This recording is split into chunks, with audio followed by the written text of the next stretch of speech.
So what's up everybody, and welcome to the first episode of a kind of new series. Upcoming mods is something I've been doing for Fallout 4 for quite a while, but I am now finally moving it over to Skyrim Special Edition. If you don't know, basically what this series is all about is actually showing you guys some of the mods that are kind of a work in progress, not yet released, but that some of the mod authors were generous enough to give us pictures or videos of what they're actually working on. It's important to remember though when watching this series that different mod authors do work at different paces, so some mods not be coming out for a few weeks, while other ones may not be out for a month or even closer to 6 months. If you ever want to learn a little bit more about a mod I do show in a video, I always in the description will leave links down below so you could check out where some of the sources or just learn a little bit more about the mod process that some of these mod authors are undergoing. Regardless, with all that being said, let's kick off the first episode of upcoming mods for Skyrim Special Edition.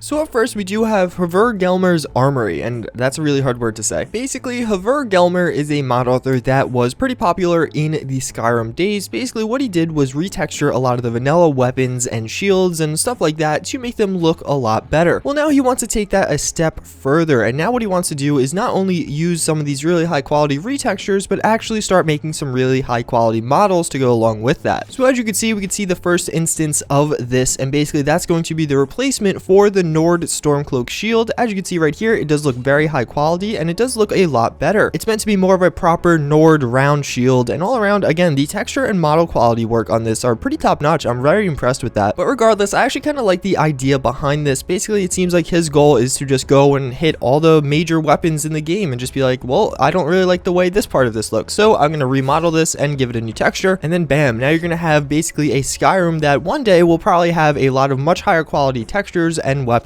on some of the vanilla items. Again, I really like the idea behind this. I'm excited to see where he goes with it. He is definitely a proven mod author with some of his retextures for previous games, so hopefully he continues his work, and I'll definitely keep you guys updated.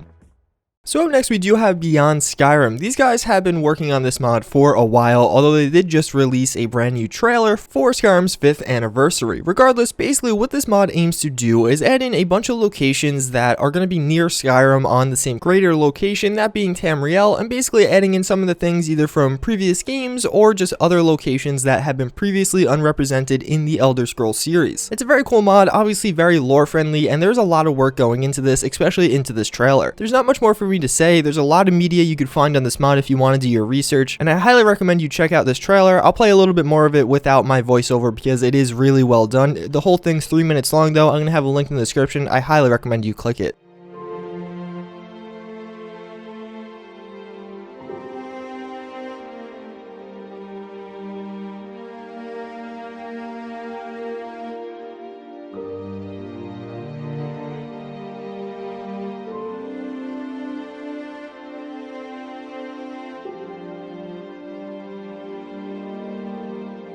So maybe not quite as crazy as some of the other mods on this list, HQ Roadsigns is basically going to aim to overhaul all the road signs in Skyrim, making them just much higher quality and, you know, actually kind of not a sore to look at. As you can see, this one road sign we do have with Riverwood, Iverstead, and Helgen does look very nice nonetheless. And I like a lot of these mods that are changing more minute details, because when you actually put them all together, you really do get a much prettier game. When you do have mods that try and change all these little minute details in one mod, you basically get not as quality work. So now we know these road signs are going to be very high quality because there is one person dedicating a lot of time to making them that way. I notice time and time again that this kind of stuff gets overlooked often with those massive texture overhauls, so it's really nice to see someone dedicating their time to this, and I'm excited to use this in compilation with a bunch of other mods, especially road signs. There's something you're probably going to be looking at if you actually are playing the game without using fast travel, so definitely useful to have that installed.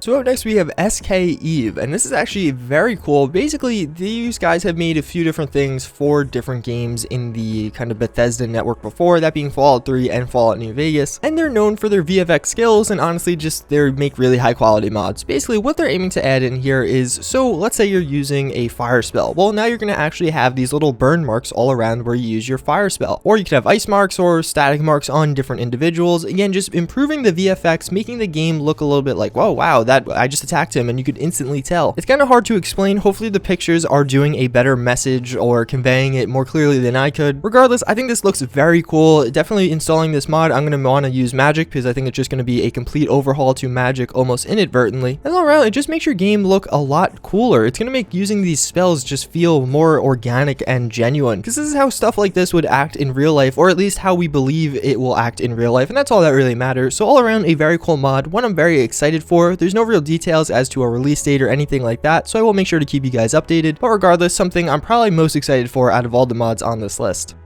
So last but not least, we have Lore Weapon Expansion. So this is a little bit different. This is technically just a mod for Skyrim, just not Special Edition, just normal old Skyrim. But basically, a mod author did actually fully port this mod, and he is reaching out to the original mod author, that being Insanity Sorrow, to get it ported over. He did the exact same thing with the Unique Uniques mod, and this was ported over, so I expect this one, Lore Weapon Expansion, to be out in just a few days. Basically, what this is a massive weapon overhaul. I don't know exactly how many this adds in, but there's a lot of weapons added in by this, and more or less what all these weapons are meant to be is lore friendly, and a lot of them actually just based off existing lore. So a weapon that you could read about in Skyrim but maybe wasn't available is now going to be available. It's meant to be seamlessly integrated, so you really don't know necessarily it's a mod. It's not like you have to go do this quest to get these weapons. You'll just start seeing enemies using these weapons, and they'll be in different stores, etc, etc. I definitely recommend you check out the Nexus page for the old mod for regular Skyrim, because there are a lot of images and all that you could check out, and they do look very cool, and it's really going to get you excited for a mod you'll probably have access to in a few days. It's going to pretty much wrap up this first episode of upcoming mods for Skyrim Special Edition, though. I do hope you guys enjoyed. As always, I thank you for watching, and I hope to see you all next time. Later.